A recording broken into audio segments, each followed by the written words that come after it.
कहते हैं हर कहानी बस एक कहानी होती है, लेकिन कुछ कहानियाँ सच्ची घटना पर आधारित होती हैं। आज मैं आपको एक ऐसे सच का सामना करवाने वाला हूँ जिसे सुनकर आप सबके रोंगटे खड़े हो जाएंगे। ये एक ऐसी घटना है जो किसी की ज़िंदगी को हमेशा के लिए बदल कर रख चुकी है। क्या आप इस सच का सामना करने के लिए तैयार हैं? तो चलिए दोस्तों, आज की कहानी की शुरुआत करते हैं। कहानी सुनाने से पहले आप सभी से ये कहना चाहता हूँ कि अगर ये कहानी आपको अच्छी लगेगी तो चैनल को सब्सक्राइब ज़रूर करिएगा। रात के करीब 2 बजे का समय था। सड़कों पर सन्नाटा पसरा हुआ था। बस कभी कभी दूर से किसी ट्रक के हॉर्न की आवाज़ सुनाई दे जा रही थी। मनोज, जो कि पिछले 15 साल से ट्रक चला रहा था, वो अपने अगले सफ़र पर निकला था। उसे आज जयपुर से शिमला तक माल पहुंचाना था। रास्ता काफ़ी लंबा था, लेकिन मनोज को इन दूरियों की आदत थी। बस 4 घंटे और फिर कहीं ढाबे पर रुककर थोड़ा सा आराम कर लूँगा, मनोज ने खुद से कहा और स्टीयरिंग पर अपनी पकड़ मजबूत कर ली। लेकिन उसकी किस्मत में आज आराम नहीं लिखा था। मनोज ने जीपीएस पर नज़र डाली तो उसे नेशनल हाईवे से आगे बढ़ने के लिए एक रास्ता मिला। उसका मन जो था वो आगे बढ़ने के लिए नहीं कह रहा था, लेकिन मोबाइल स्क्रीन पर नया शॉर्टकट रूट देखा तो मनोज ने सोचा, अगर इस रास्ते से जाऊं तो कम से कम 60 किलोमीटर की बचत हो जाएगी। वो थोड़ा सा झिझका क्योंकि ये रास्ता घने जंगल से होकर जा रहा था, लेकिन फिर उसने ये सोचा कि अगर यार टाइम बचाना भी ज़रूरी है। मैं रोज़ यही तो काम करता हूँ, अब जंगल से डरने का क्या फ़ायदा। जैसे ही मनोज ने जंगल के रास्ते में ट्रक घुमाया, माहौल अचानक बदल सा गया। पहले तो सब कुछ ठीक था, लेकिन जंगल के अंदर घुसते ही हवा का बहाव बहुत तेज़ हो गया था।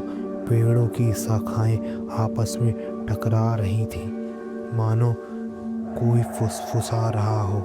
रेडियो पर सिर्फ ग्लिच जैसी अजीब सी आवाज़ आ रही थी। फिर अचानक कोई ट्रक के कैबिन पर दस्तक देने लगा। मनोज का दिल तेज़ी से धड़कने लगा। तो मनोज ने मन में सोचा, इतनी रात भी यहाँ कौन होगा, वो भी जंगल के बिल्कुल बीचों बीच। उसने ट्रक रोका और साइड मिरर में देखा, लेकिन बाहर कोई नहीं था। शायद कोई जानवर होगा, उसने खुद को ये समझाया और ट्रक को आगे बढ़ा दिया। लेकिन असली डर तो अभी बाकी था। सोचो दोस्तों, अगर आप घने जंगल में अकेले हो और कोई ट्रक के दरवाजे पर दस्तक दे, लेकिन बाहर देखने पर कोई भी ना हो, तो आप क्या करते? ट्रक तो कर बाहर देखते क्या बिना कुछ सोचे समझे आगे बढ़ जाते? मनोज ने ट्रक की स्पीड को थोड़ा तेज कर दिया था। अब डर उसके दिमाग में घर करने लगा था। शायद वहम हुआ होगा, उसने खुद को ये समझाया, लेकिन दिमाग सवालों से भर चुका था और कोई नहीं जानता था कि वो आवाज़ कहाँ से आई। उसके दिमाग में यही बात चल रही थी कि अगर कोई जानवर था तो कैबिन के दरवाजे पर वो दस्तक कौन दे रहा था? जानवर ऐसे तो नहीं दस्तक देते। उसे नहीं पता था, ये तो सिर्फ शुरुआत थी। मनोज ने ट्रक की हेडलाइट्स हाई बीम पर डाल दी ताकि दूर तक वो देख सके, लेकिन सामने सिर्फ घना अंधेरा और ऊंचे ऊंचे पेड़ ही नजर आ रहे थे। अब हवा और अजीब अजीब सी आवाज़ें निकालने लगी थी, जैसे कोई कान के पास से धीरे धीरे फुसफुसा रहा हो। तभी अचानक मनोज ने क्या देखा कि एक आदमी बीच सड़क पर खड़ा है और गाड़ी रोकने के लिए हाथ हिला रहा है। भाई साहब, प्लीज़ गाड़ी रोकना भाई साहब, प्लीज़ भाई साहब गाड़ी रोक देना। मनोज यह देखकर हैरान हो गया कि इतने सुनसान रास्ते में ये अकेला आदमी यहाँ क्या कर रहा है। मनोज ने झट से ब्रेक मारा और ट्रक रुक गई। आदमी अधेड़ उम्र का था, फटे पुराने कपड़े पहने हुए थे। उसके चेहरे पर खौफ साफ साफ झलक रहा था। भाई मुझे लिफ्ट दे दो, मेरी गाड़ी खराब हो गई है। मनोज पहले कुछ नहीं बोला, फिर उसने धीरे से पूछा, अच्छा तुम इतनी रात को जंगल में क्या कर रहे हो? आदमी ने इधर उधर देखा जैसे वो कुछ सोच रहा हो, फिर धीरे से बोला, भाई बस चलो, यहाँ रुकना ठीक नहीं। मनोज यह सुनकर उसको अजीब सा लगा, मतलब क्या यहाँ कुछ है? लेकिन आदमी ने कुछ नहीं कहा, बस ट्रक की तरफ बढ़ा। लेकिन मनोज को समझ में नहीं आ रहा था कि वो इस अजनबी को लिफ्ट दे या नहीं। लेकिन वो ट्रक के सामने से अचानक गायब ही हो गया और उसने देखा तो वो आदमी कहीं नजर ही नहीं आ रहा था। मनोज जैसे ही गाड़ी स्टार्ट करने के लिए आगे बढ़ा तो उसने देखा कि पीछे एक औरत खड़ी हुई है। ये देखकर उसकी रूह कांप गई। ट्रक के पीछे एक औरत खड़ी थी, पतली लंबी, और उसके बाल बिखरे हुए थे। मनोज ने तुरंत अपनी आंखें आगे की तरफ घुमाई तो आगे कोई नहीं था, लेकिन पीछे खड़ी वो औरत अब ट्रक के करीब आ रही थी। मनोज के हाथ स्टीयरिंग पर जकड़ गए थे और उसकी धड़कन अब इतनी तेज हो गई थी, उसे लग रहा था कि उसे अब की धड़कन सुनाई दे रही है। रियर व्यू मिरर में जो साया खड़ा था वह धीरे धीरे ट्रक के और करीब आ रही थी। मनोज को समझ में नहीं आ रहा था कि वो क्या करे। फिर अचानक मनोज ने हिम्मत जुटाकर दोबारा पीछे देखने के लिए साइड मिरर में देखा, लेकिन अब वहाँ पर कुछ भी नहीं था। वो सोच रहा था कि क्या ये उसका वहम है। उसने जल्दी से ट्रक का गियर डाला और फुल स्पीड में एक्सीलेटर दबा दिया। गियर बदलते ही ट्रक जोर से झटका खाकर आगे बढ़ा, लेकिन फिर उसे एक आवाज़ सुनाई दी, रुको बाबू, मत जाओ। और ये आवाज़ एक औरत की थी और बहुत ही डरावनी आवाज़ थी। ये आवाज़ सुनकर मनोज बहुत ज़्यादा डर गया और ये आवाज़ ट्रक के कैबिन में गूंज उठी और अब यह आवाज़ हंसी में बदल गई और बहुत ज़ोर ज़ोर से किसी औरत की हंसने की आवाज़ आ रही थी। इस आवाज़ को सुनकर मनोज का गला अब सूख सा गया था। ये आवाज़ ट्रक के अंदर से आ रही थी, लेकिन ट्रक के अंदर और कोई नहीं था। मनोज का दिमाग सुन्न हो गया था। उसे एक झटके में सामने वाले शीशे में देखा और वहाँ सामने शीशे में एक काली परछाई नजर आई।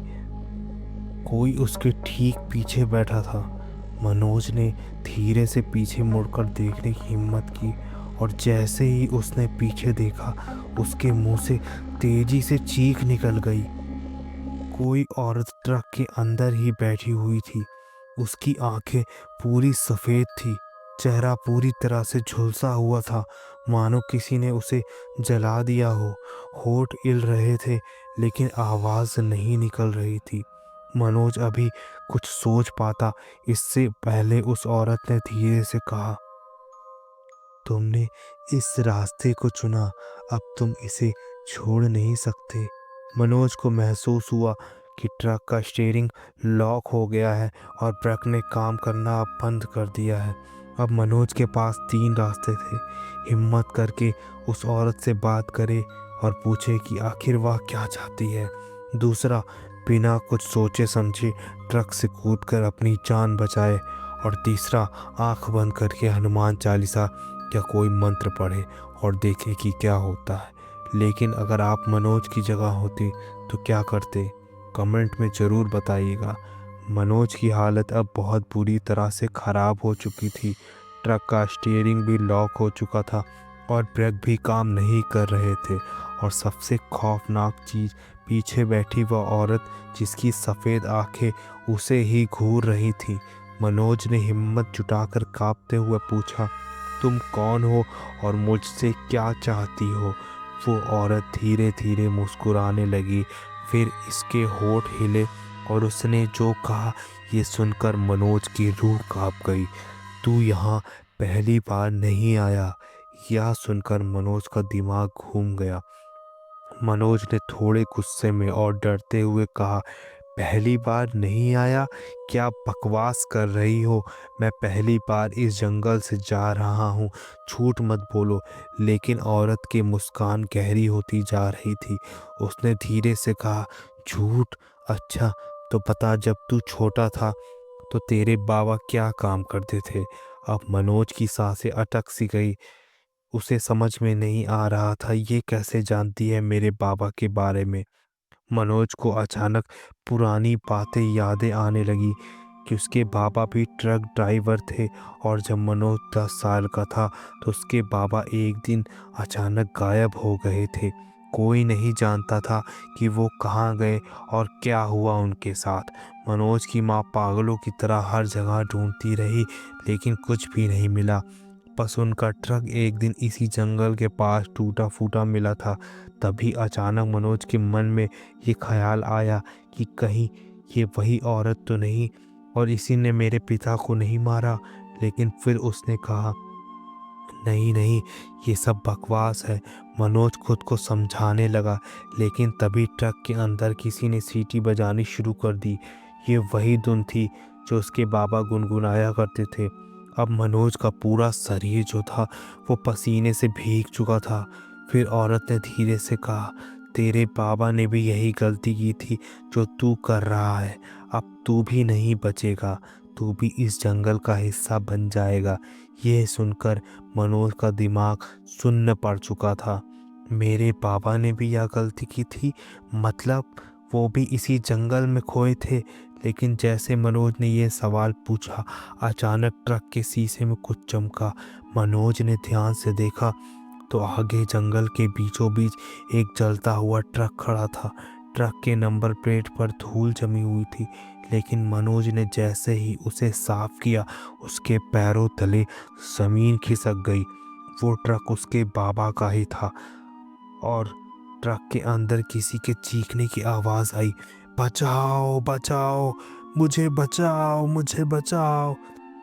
ट्रक के अंदर किसी की हलचल से मनोज ने ध्यान से देखा कि सीट के पीछे एक आदमी का धुंधला सा चेहरा दिख रहा था।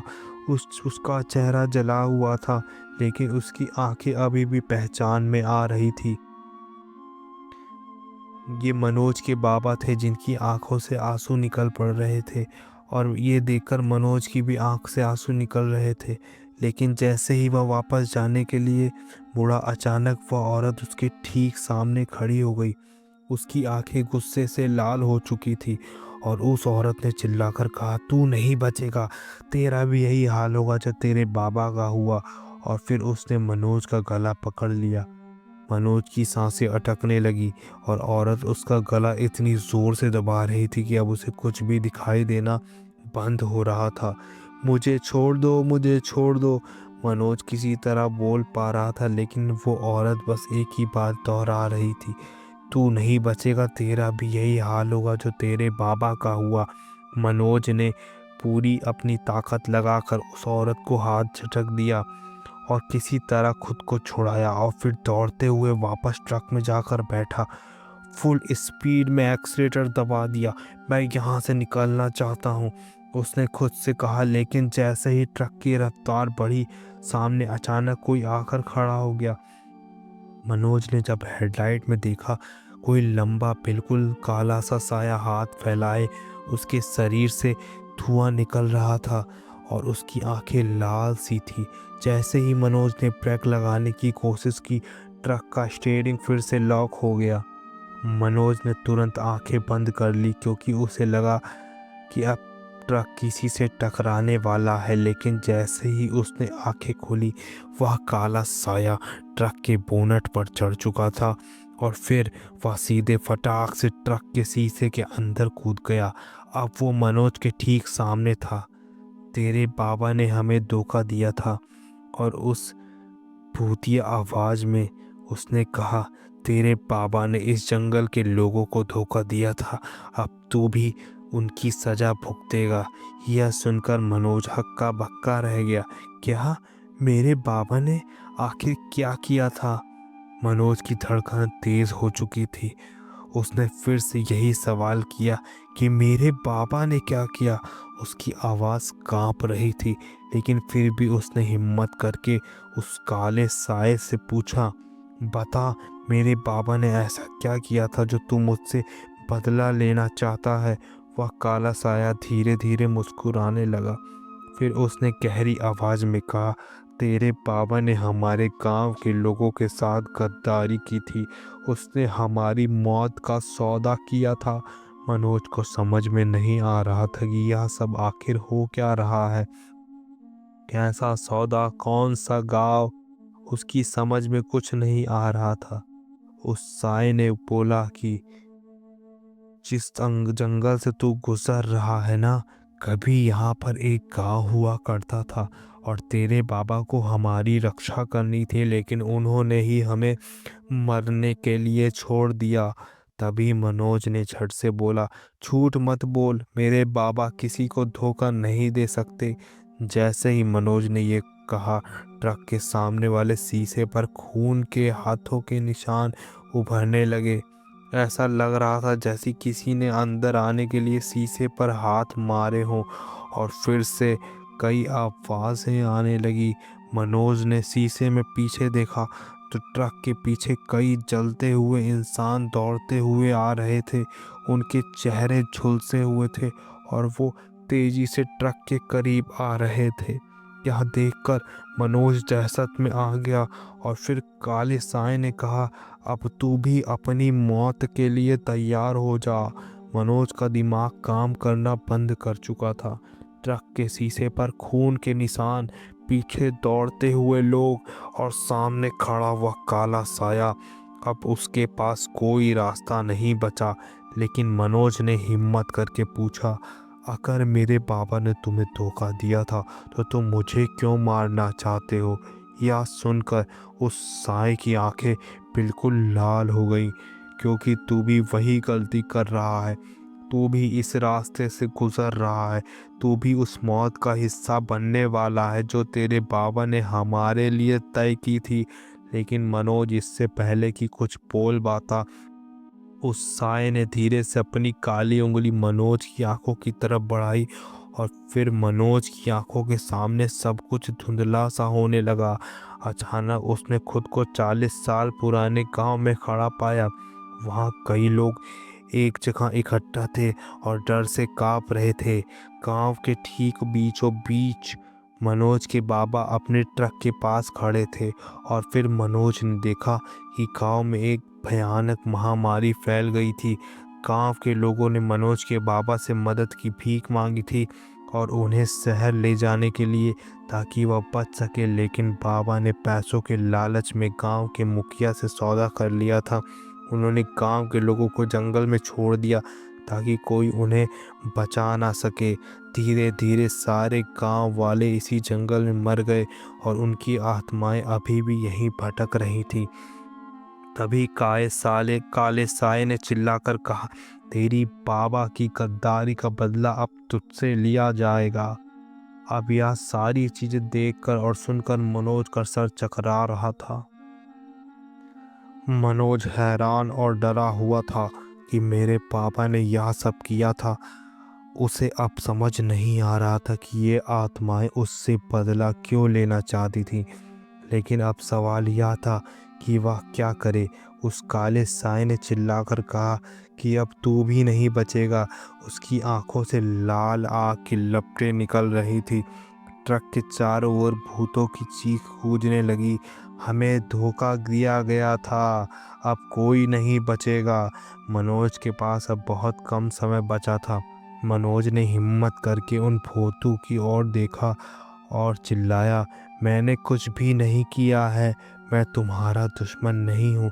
लेकिन उन आत्माओं की चीख और तेज हो गई तो मनोज ने घुटने के बल बैठकर कहा, मुझे माफ़ कर दो, मेरे बाबा ने जो किया वह गलत था, लेकिन मैं उसकी सज़ा क्यों भुगत रहा हूँ। ये बोलते ही अचानक सब कुछ शांत हो गया। फिर काले साए ने धीरे से कहा, अगर तुझे वाकई में माफ़ी चाहिए तो सबूत दे कि तू हमसे डरता नहीं है। मनोज ने चौंक कर पूछा, कैसा सबूत? साए ने अपनी काली उंगली जंगल की तरफ उठाई और कहा, इस जंगल में हमारे गांव के मंदिर का खंडहर अभी भी मौजूद है। अगर तू वहां जाकर प्रायश्चित करेगा तो शायद तुझे माफ़ कर दिया जाए। लेकिन मनोज जानता था कि जंगल के बीच में जाना मतलब मौत को बुलावा देना।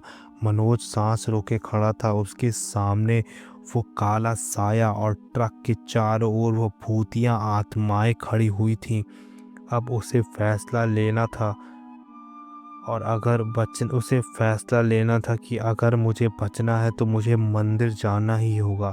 मनोज ने धीरे धीरे ट्रक का दरवाज़ा खोला और कांपते हुए कदमों से जंगल की ओर बढ़ने लगा।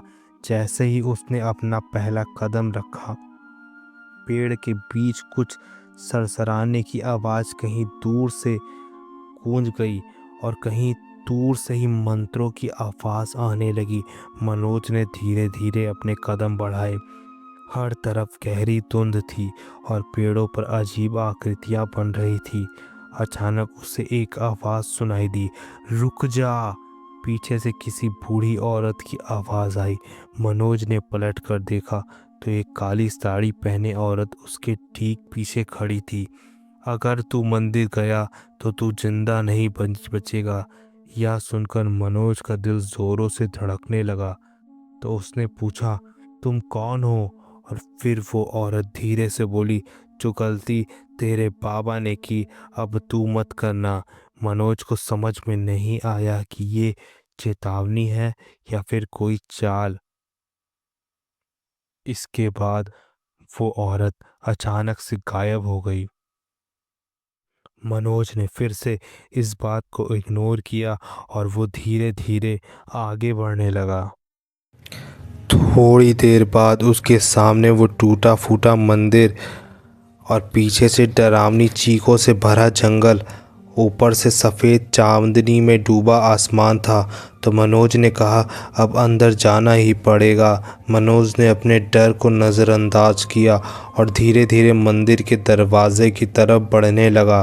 दरवाज़ा धड़ाक से खुल गया और बिल्कुल अंधेरा। मंदिर के अंदर एकदम अंधेरा था। अंदर एक बूढ़ा आदमी बैठा हुआ था। उसके लंबे बिल्कुल सफ़ेद बाल थे। वह आंखें बंद करके कुछ मंत्र बड़बड़ा रहा था। जैसे ही मनोज अंदर गया तो बूढ़े आदमी ने आंखें खोली और कहा, तू आखिरकार आ ही गया मनोज। मनोज चौंक गया और बोला, आप मुझे पहले से जानते हो? बूढ़े आदमी ने गहरी सांस ली और बोला, तेरे बाबा ने जो किया था उसकी सज़ा मुझे मिलेगी। मनोज की रगों में खून जम गया। क्या किया था मेरे बाबा ने? मनोज ने फिर यही सवाल किया, जबकि उस काले साए ने उसे बता दिया था कि पहले ही बूढ़े ने उसकी तरफ देखा और कहा, तेरे बाबा ने हमारे गांव वालों को धोखा दिया था, लेकिन वो आखिरी आदमी नहीं था जिसने गद्दारी की थी। मनोज हैरान रह गया था। मतलब बाबा के अलावा कोई और भी था जिसने गद्दारी की थी? तो बूढ़ा आदमी गहरी सांसें लेते हुए बोला, हाँ, और आज भी वह जिंदा है। अब मनोज के रोंगटे खड़े हो गए। कौन है वह? बूढ़े आदमी ने धीरे से उसकी तरफ देखा और कहा कि वह आदमी इस जंगल में छुपा हुआ है और वह चाहता है कि तू भी उसकी तरह इस रहस्य में फंस जाए। मनोज को कुछ समझ में नहीं आया, लेकिन अगर वह जिंदा है तो वो भूत कौन था? तो बूढ़े आदमी ने मंदिर की दीवारों की ओर इशारा किया। मनोज ने दीवारों पर नज़र डाली और वह बिल्कुल सन्नाटा रह गया। दीवारों पर सैकड़ों लोगों की आकृतियां बनी हुई थी जो चीख रही थी। बूढ़े ने कहा, ये वही लोग हैं जिनकी आत्माएं इस जंगल में भटक रही हैं। इन सब की मौत का जिम्मेदार वही आदमी है। अब मनोज की हालत ख़राब होने लगी थी। उसने कहा, तो मैं क्या करूं? तो बूढ़े आदमी ने मनोज की तरफ गंभीर नज़रों से देखा और बोला, अगर तू सच में इस जंगल से बचकर निकलना चाहता है तो तुझे उस आदमी को ढूंढना होगा। लेकिन याद रखना, अगर तूने एक भी गलती की तो भी इसी जंगल का हिस्सा बन जाएगा। यह सुनकर मनोज की हथेलियां पसीने से भीग गईं और बूढ़े आदमी की बातों ने उसके अंदर डर और जिज्ञासा दोनों भर दिए थे। लेकिन अब उसके पास वक्त बहुत कम था। मुझे उस आदमी को ढूंढना ही होगा। मनोज ने ठान लिया कि वो इस रहस्य को ज़रूर सुलझाएगा। उसने बूढ़े से पूछा, वो आदमी कहाँ मिलेगा? बूढ़े ने अपनी कांपती हुई उंगली से जंगल की तरफ इशारा किया और कहा कि वह इस जंगल के सबसे पुराने हिस्से में रहता है, जहां सूरज की रोशनी कभी नहीं पहुंचती। सूरज की रोशनी भी वहां नहीं जा पाती। क्या क्या मतलब? ऐसा क्या है वहां पर? मनोज ने पूछा। बूढ़े की आंखें बिल्कुल लाल हो गई। उसने धीरे से कहा, वहाँ सिर्फ मौत ही मौत है। यह सुनकर मनोज के थूक निकल कर चुप हो गया। अब तू जो भी करेगा सोच समझ के करना। मनोज ने मंदिर के बाहर कदम रखा। चारों तरफ गहरा सन्नाटा था, लेकिन झाड़ियों के बीच कुछ हिला। मनोज ने ध्यान से देखा, कोई छुपकर उसे देख रहा था। मनोज ने झटके से पीछे देखा, लेकिन वहाँ कोई और नहीं था और उसके दिमाग में ये ख्याल आया कि क्या ये वही आदमी है। मनोज ने धीरे धीरे अपने कदम बढ़ाए। उसकी सांसें तेज हो चुकी थी और डर के मारे कि कौन वहाँ झाड़ियों के बीच में छिपा हुआ था, वह अब भी वहाँ था। और जैसे ही मनोज देखने गया, वो आदमी वहाँ से गायब ही हो गया। लेकिन अंधेरे में सिर्फ पेड़ों की डरावनी परछाइयाँ ही दिख रही थी। अब सिर्फ एक ही रास्ता था, मुझे जंगल के उस हिस्से में जाना ही होगा। तो वह तेज कदमों से जंगल के अंदर घुसने लगा। जंगल का घना अंधेरा अब और भी ज़्यादा डरावना लगने लगा था। चारों तरफ झींगुर की आवाज़ थी। तभी किसी के पत्तों के चलने की आवाज़ आई और मनोज एकदम से रुक गया। तो मनोज ने डरते हुए बोला, कौन है वहाँ? लेकिन कोई जवाब नहीं आया। फिर अचानक मनोज का पैर किसी चीज़ से टकराया और वो ज़मीन पर गिर पड़ा। उसने जल्दी से नीचे देखा और उसका खून जमसा गया। ज़मीन पर इंसानी खोपड़ी पड़ी हुई थी। अब मनोज पूरी तरह से कांपने लगा, लेकिन तभी उसे एक भारी भरकम आवाज़ सुनाई दी, तू आ ही गया है ना मनोज? मनोज ने जैसे ही देखा, उसके होश उड़ गए। एक अंधेरा में आदमी खड़ा हुआ था। वह लंबा था और दुबला पतला था। उसके चेहरे पर कोई भाव नहीं थे। उसने धीरे से कहा, तेरा ही इंतज़ार था मनोज। यह सुनकर मनोज का गला सूखने लगा। तो उसने पूछा, तुम कौन हो? मनोज के यह सवाल करते ही वो आदमी धीरे धीरे मनोज की तरफ बढ़ने लगा। मनोज सांस रोककर खड़ा था। उसके सामने वह आदमी जो था वो बहुत ही अजीब तरीके से उसकी आंखें चमक रही थी। उसने फिर से कहा, तेरा ही इंतज़ार था। मनोज के शरीर में एक अजीब से झुलझुलाहट दौड़ गई। कौन हो तुम? तुम मेरा नाम कैसे जानते हो? ये आदमी यह सुनकर हल्के से मुस्कुराया और फिर धीरे धीरे आगे बढ़ने लगा। हर कदम के साथ उसकी सांसें की आवाज़ें तेज होती जा रही थी। सवाल बहुत पूछता है तू, लेकिन क्या तू जवाब सुनने के लिए तैयार है? मनोज ने गहरी सांस ली और कहा, हाँ, मैं सच में जानना चाहता हूँ। तो उस आदमी ने गहरी और भयानक हंसी और फिर उसने कहा, सच जानने से पहले तुझे सज़ा भुगतनी होगी। यह सुनकर मनोज डर गया और कहा, कैसी सज़ा? वह आदमी अब बिल्कुल पास आ चुका था और तभी उसने मनोज के गले पर अपने नाखून गड़ा दिए और मनोज ने ज़ोर से चीखने की कोशिश की, लेकिन उसकी आवाज़ जैसे ही गले में ही अटक गई हो। उस आदमी की आंखें पूरी तरह से सफ़ेद हो चुकी थी। उसकी आंख जो हाथ थे वो इतनी उसकी पकड़ मजबूत थी कि मनोज हिल भी नहीं पा रहा था। धीरे धीरे मनोज की आंखों के आगे अंधेरा छाने लगा, लेकिन तभी एक ज़ोरदार आवाज़ गूंजी, रुक जा, छोड़ दे उसे। वह बूढ़ा आदमी मंदिर के बाहर आ चुका था। तभी वह आदमी ज़मीन पर गिर पड़ा और उसकी सांसें उखड़ रही थी।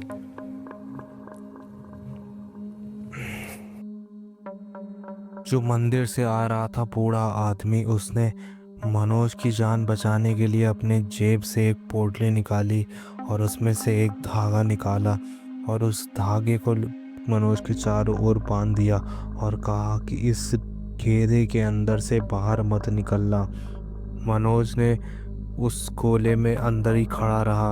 वह आदमी धीरे धीरे, अब जो आदमी मनोज को मार रहा था वो वहाँ से जा चुका था और उसने कहा, तूने इसे बचा लिया, लेकिन कब तक बचाएगा इसे। फिर वो आदमी धुएं में बदलकर गायब हो गया। मनोज बुरी तरह से कांप रहा था तो उसने बूढ़े से पूछा, क्या था बाबा? बूढ़े आदमी ने गहरी सांस ली और कहा, बेटा, वक्त आ गया है कि तुझे अब सब कुछ बताने का। मनोज सांस रोककर उसकी तरफ देखने लगा। तभी बूढ़े ने कहा, तेरे बाबा ने जो गुनाह किया था वो आज भी इस जंगल में जिंदा है और अब यह जंगल तुझसे बदला लेना चाहता है। बूढ़े आदमी के शब्द उसके कानों में गूंज रहे थे। बूढ़ा आदमी गहरी सांस लेते हुए ज़मीन पर बैठ गया।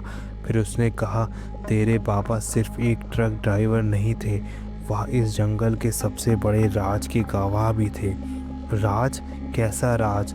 बूढ़े ने मनोज की आंखों में देखा और फिर उसने कहना शुरू किया कि आज से 40 साल पहले तेरे बाबा ने एक गलती कर दी थी जो कि तुझे पहले ही पता चल गई। एक ऐसी गलती जिसकी सज़ा आज भी इस जंगल में उसे दी जा रही है। यह सुनकर मनोज की धड़कन तेज हो गई। क्या? कौन सी गलती? बूढ़े ने उसकी तरफ देखा और कहा, तेरे बाबा ने इस जंगल की आत्माओं को बेच दिया था। आत्माओं को बेचा? बूढ़ा आदमी गंभीर आवाज में बोलता है, हाँ, आत्माओं को बेच दिया। उनके कुछ साथी इसी जंगल से निकलने वाले ट्रक ड्राइवरों को पकड़ते थे और उन्हें एक अंधेरे सौदे में फंसा देते थे। और यह लोग एक खतरनाक तांत्रिक के लिए काम करते थे। जिंदा इंसानों की बलि देकर उनकी आत्माओं को कैद कर लेता था वो तांत्रिक। यह सुनते ही मनोज के पसीने छूट गए। मतलब बाबा एक कातिल थे? तो बूढ़े आदमी ने कहा, नहीं, तेरे बाबा खुद इस खेल में फंस गए थे। उन्होंने गलती की थी। जब उन्हें एहसास हुआ कि वो यह क्या कर रहे हैं, तब तक बहुत देर हो चुकी थी। तेरे बाबा ने इस खेल को रोकने की कोशिश की थी, लेकिन वह उस तांत्रिक को रोक नहीं पाए। मनोज की आंखों में डर और उलझन तो थे। फिर बाबा का क्या हुआ? तो बूढ़े आदमी ने धीरे से कहा, तेरे बाबा इस जंगल से कभी बाहर नहीं निकल पाए। मतलब आज भी यहाँ पर हैं। बूढ़े आदमी ने धीरे से सिर झुका लिया और उसने कहा, हाँ, लेकिन जिस रूप में है उसे तू सहन नहीं कर पाएगा। मतलब क्या? बूढ़े की आंखों में अजीब सी उदासी थी। उसने कहा, तेरे बाबा ने जब तांत्रिक को धोखा दिया था तो तांत्रिक ने उन्हें कभी मरने ही नहीं दिया। तेरे बाबा आज भी इस जंगल में जिंदा हैं, लेकिन इंसान बनकर नहीं। मनोज के मन में खौफ और डर की जिज्ञासा उमड़ रही थी। उसने पूछा, तो फिर वो क्या बन चुके हैं? तो बूढ़े ने धीरे से जंगल की गहराई की तरफ इशारा किया और कहा, अगर सच्चाई जानना चाहते हो तो तुझे उस जंगल के सबसे पुराने हिस्से में जाना होगा, जहां सूरज की रोशनी कभी नहीं पहुंचती। मनोज का दिल जोर जोर से धड़कने लगा। उसने गहरी सांस ली और खुद से कहा, अगर मैं यहाँ तक आया हूँ तो अब पीछे नहीं हट सकता। मुझे सच जानना होगा। मनोज ने बूढ़े आदमी की तरफ देखा और कहा, मुझे उस जगह लेकर चलो जहाँ मेरे बाबा आज भी हैं।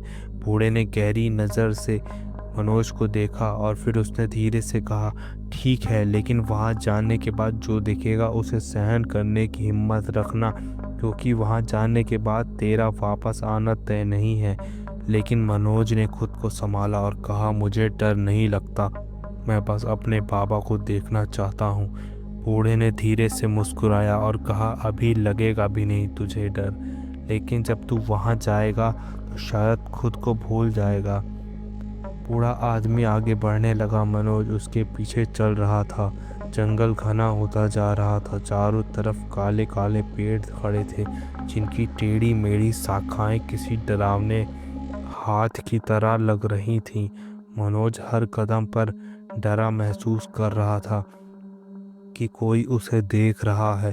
मनोज ने उसे बूढ़े की तरफ पूछा, ये जगह श्रापित है? तो उस बूढ़े ने कहा, अब तू खुद देख लेगा कि ये जगह श्रापित है या नहीं। मनोज ने घड़ी देखी तो रात के 11:45 हो चुके थे और तभी किसी के तेजी से भागने की आवाज़ आई। यह सुनकर मनोज रुक गया। उसने चारों तरफ देखा, लेकिन वहाँ कोई भी नहीं था। वह चलता रहा। बूढ़े ने कहा, पीछे मत देख। मनोज का हाथ पकड़ लिया और तेजी से आगे बढ़ने लगा। मनोज का दिल अब जोर जोर से धड़क रहा था। फिर उन दोनों के सामने एक पुराना टूटा फूटा लकड़ी का घर आ गया। बूढ़े ने कहा कि यही वो जगह है जहाँ तेरे बाबा हैं। तो मनोज ने कहा, लेकिन ये जगह तो एकदम वीरान है। बूढ़े ने उसकी आंखों में देखा और कहा, यहाँ घर वीरान नहीं रहेगा, क्योंकि अब तुझे इसका असली चेहरा दिखने वाला है।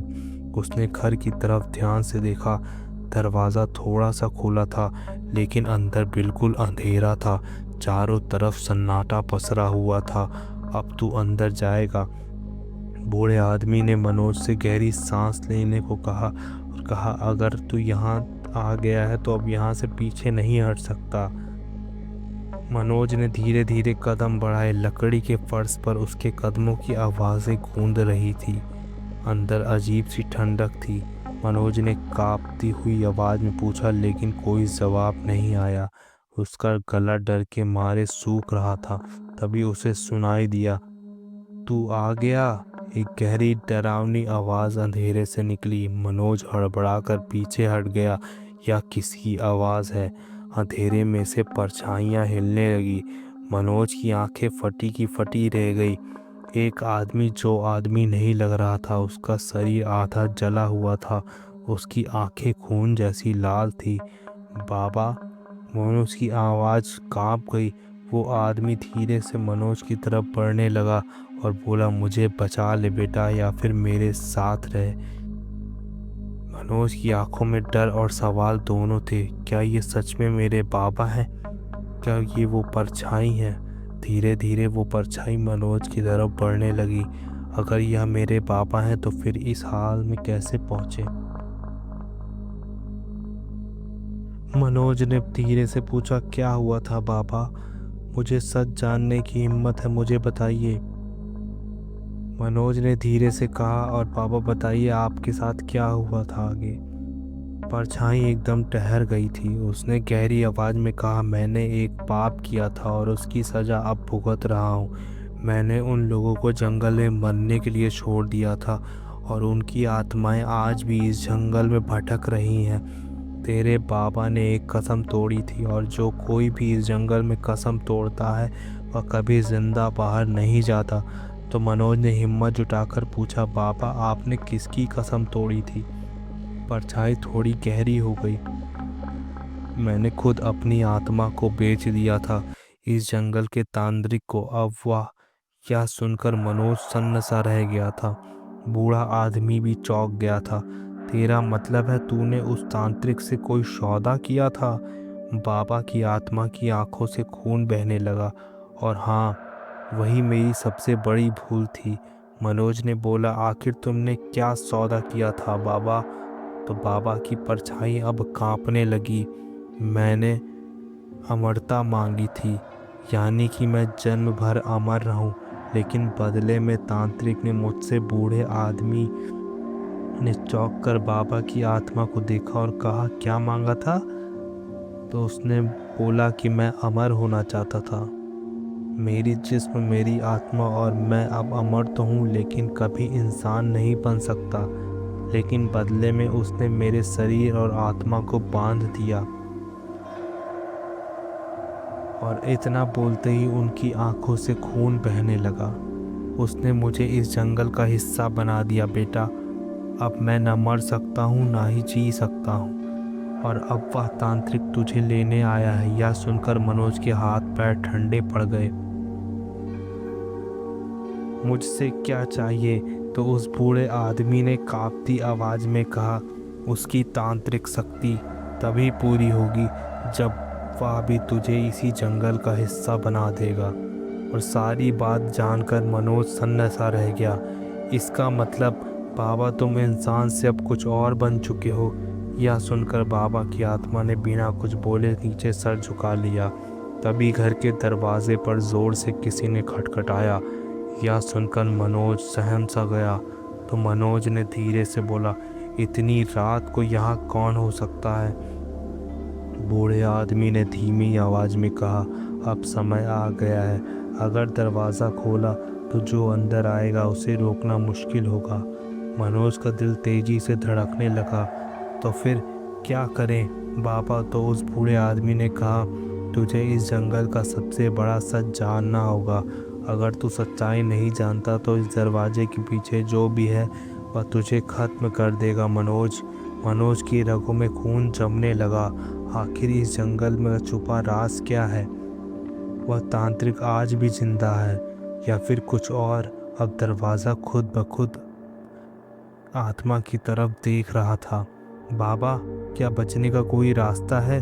बाबा ने धीरे से कहा, एक ही तरीका है। तुझे इस जंगल की सबसे पुरानी रस्म को तोड़ना होगा। मनोज ने कहा, क्या करना होगा? बूढ़े बाबा ने कहा, तेरी खून की आखिरी बूंद तक तुझे लड़ना होगा। दरवाज़ा पूरी तरह से खुल चुका था। बाहर खड़ा था वही तांत्रिक। उसकी आंखें लाल अंगारों की तरह जल रही थी। उसके चेहरे पर डरावनी हंसी थी। अब तेरा समय खत्म हुआ मनोज। तो मनोज ने आंखें बंद की और जोर से चीखा, मैं इस जंगल का हिस्सा नहीं बनूंगा। तभी अचानक हवा तेज हो गई, बिजली कड़की और पूरा जंगल हिलने लगा। बाबा की आत्मा ने मनोज को देखा और कहा, अब तू आज़ाद है बेटा, भाग यहाँ से। मनोज ने तेजी से दौड़ लगाई और बिना रुके बस भागता रहा। जंगल में हर तरफ चीखें गूंज रही थी।